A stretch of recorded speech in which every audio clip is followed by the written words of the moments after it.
कहता हूं आपको, आज आपको जानना पड़ेगा, संकल्प लेना पड़ेगा। ऐसे गद्दारों से जो आज भी विभीषण की भूमिका अदा कर रहे हैं, ऐसे गद्दारों से सचेत होना पड़ेगा जो आज भी भस्मासुर का काम करने का प्रयास कर रहे हैं। मैं आपको बताना चाहता हूं साथियों, जब राजा सुहेलदेव राजभर की मृत्यु होती है, आज हमारी आपकी दुर्दशा किसी विदेशी आक्रांता से नहीं हुई है, किसी विदेश के अत्याचार से नहीं हुआ है।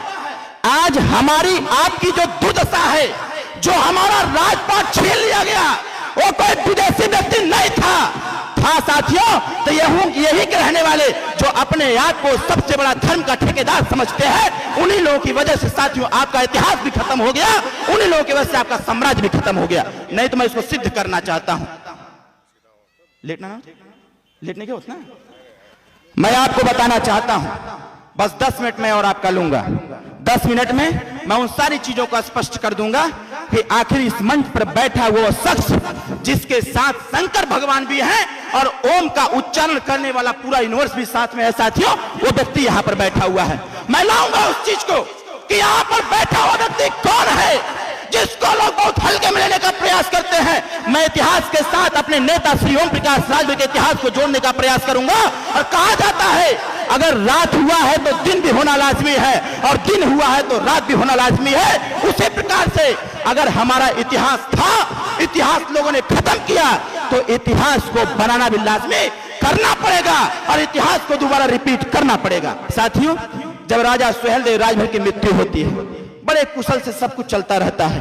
युद्ध के ही दौरान राजा सुहेलदेव राजभर अपने 22 राजाओं के साथ और 165 नागवंशी राजभर राजा थे, उनके सैनिकों के साथ एक संकल्प लिया करते थे।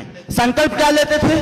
संकल्प वो ये लेते थे कि हमारी तलवार कभी भी अपने भाई के ऊपर नहीं उठेगा, हमारी तलवार कभी भी अपने भाई के ऊपर नहीं उठेगा, हमारी तलवार कभी भी इस देश जो भारत देश है इस पे किसी व्यक्ति के ऊपर नहीं उठेगा।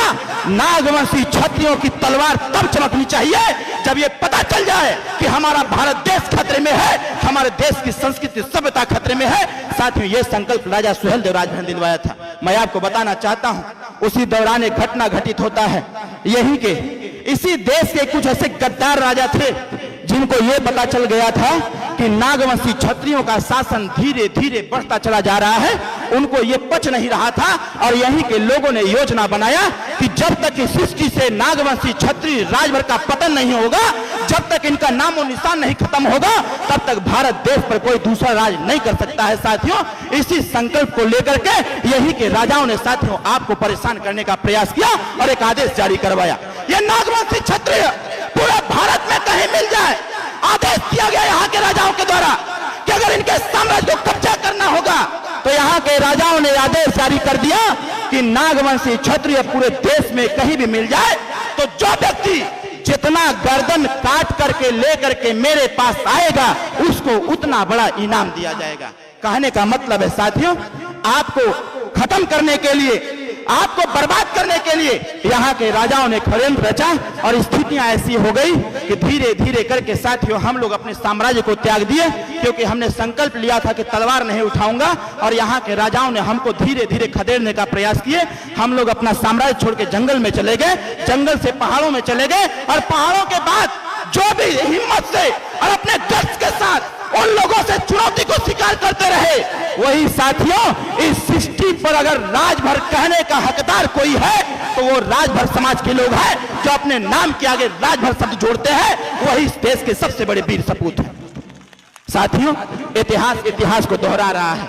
आज आपके नेता, हमारे नेता उत्तर प्रदेश में एक देश की राजनीति में भूचाल लाने के लिए जिस प्रकार से राजा सुहेलदेव राजभर जी ने 22 राजाओं का साथ लिया था, 22 राजाओं का संकल्प लिया था, उसी प्रकार से आपके नेता ने एक संकल्प लिया है कि जो लोग हम जैसे लोगों को बर्बाद करने का प्रयास किए, आने वाले समयों में ऐसे विभीषण का खात्मा होना चाहिए और ऐसे भस्मासुर का खात्मा होना चाहिए। जब तक ऐसे गद्दारों को आप खदेड़ेंगे नहीं, तब तक साथियों आपका इतिहास बनने वाला नहीं है। मैं ज्यादा कुछ नहीं कहते हुए हमारे बीच में माननीय नेताजी उपस्थित हैं, हम अपनी बात को समाप्त करता हूँ। जय सुहेलदेव, जय भारत, जय भारतीय समाज पार्टी।